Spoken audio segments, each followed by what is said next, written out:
Good morning. It is day 100 on trail, and we have just officially crossed into the 100-mile wilderness. And it's almost like I planned the 100-mile wilderness on day 100. So it's actually a little over 100 miles in the wilderness. Our plan is to be at the Katahdin Stream campground on Sunday night. Oh, it's Monday morning. So we'll be there on Sunday night and then hopefully summit Monday. If the weather's not good, on Tuesday.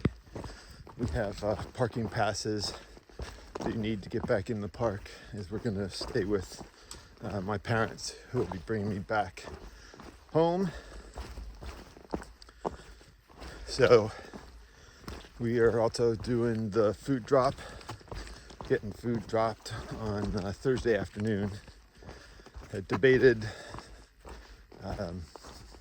bringing 7 days of food, but I have almost 12 days of food for roughly 4 days, and that would have been almost 20 pounds of food for the whole kit and caboodle, which I'm not sure that would fit in the backpack well, and certainly I'm gonna have to get a second bear bag and all that. So just better, given the quantity of food and types of food. I guess if I was getting a lot more calorically dense foods, like maybe I could have made that work, but I don't know. Some of them I don't like eating, so that would have been bad. But anyway, it's official. We're actually about 3.5 miles in right now, and train's not really any different, but they give you a big warning sign at the start, and I'm sure my video editor can insert it here. Beep. Give you a little extra work, Jen. But that's the news from now. The first part of the 100-mile wilderness still has some ups and downs. No super tall mountains. Not sure about valley to mountain peak elevation gain and all. But we've already been by 3 or 4 lakes, so we'd heard lots and lots of ponds, and looks like it's going to be true. And the first 2 days we have 5 wet water crossings, and with the rain that we got recently, there's ducks on the rock right there.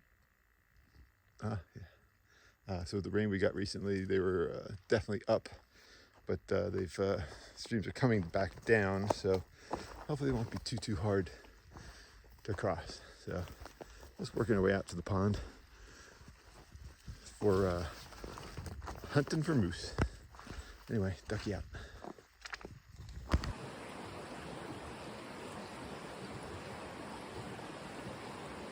That's the deepest spot, so it's not terrible. I like Ducky's fashion statement. Those ferns over there look like Jurassic Park-ish. They're very big. Here's the pond. It's nice. Little island in the middle. And some ducks.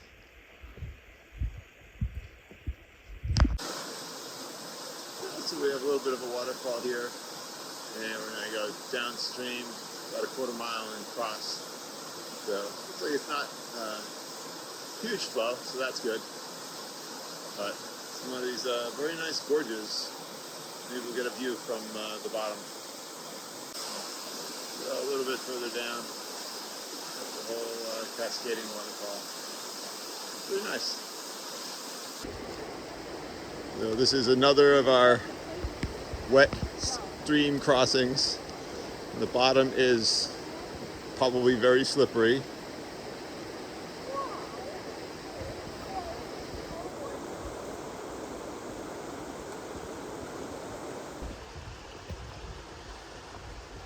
For those wondering, I got my feet wet, but I did not fall, and the water came just over my knees at the deepest part. The trickiest part of the crossing is that the bottom is slippery, but had bigger rocks which you could not see when you were looking straight down. You could kind of see when you were looking forward. So there was a couple times we were like, oh, there's a big rock now right in my way, and you have to decide left or right without really being able to see what's going on. Anyway, just got done with lunch, and now we climb. But other than I got very stiff at lunch, which often happens, and then the Achilles are not quite happy with the climb. They prefer to warm up a tiny bit. Not that big a climb, so it's all good. But anyway, no kerplunk this time.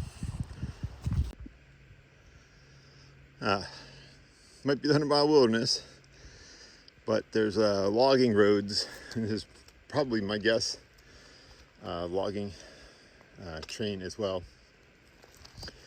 So any of the slack packing that Shaw's does, the food drop, they're all paid entry on logging roads.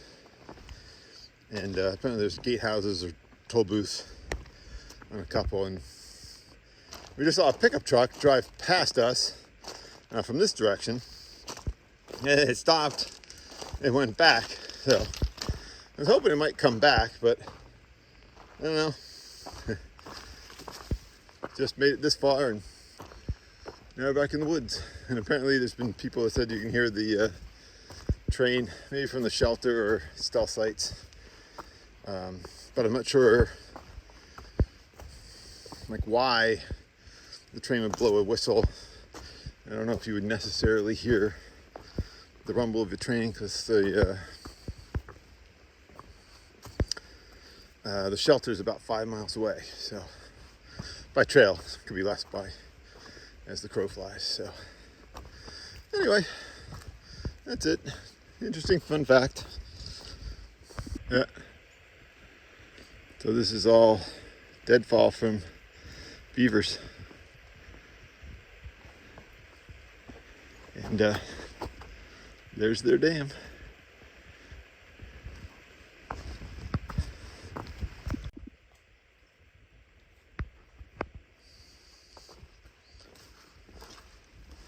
We just surprised a bunch of grouse, which they really do kind of explode out of the underbrush.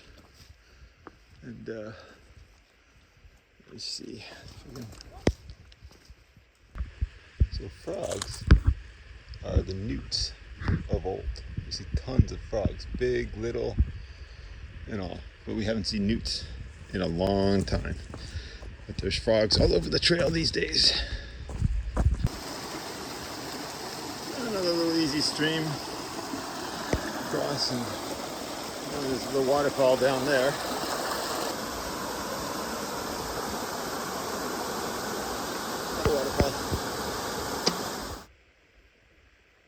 There's a bunch of places that are marked with the ribbons indicating work that they want done. There's been a bunch of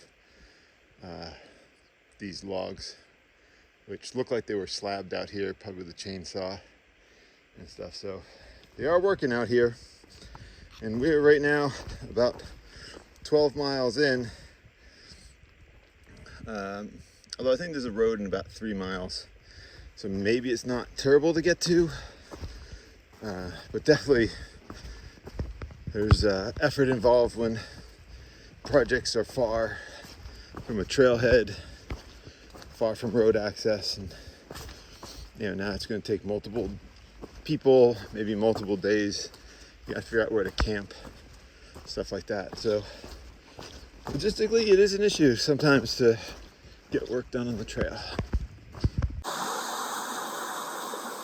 So we waded across this. There's a rope up there, but we ended up kind of going by that big dry rock in the center, across down here where the current's a little less. So water shoe crossing. So got the water shoes wet, but didn't fall in. Kept the rest of the body wet, and it got to the knees. So nature likes right angles. Yeah, nice perfect right angle there.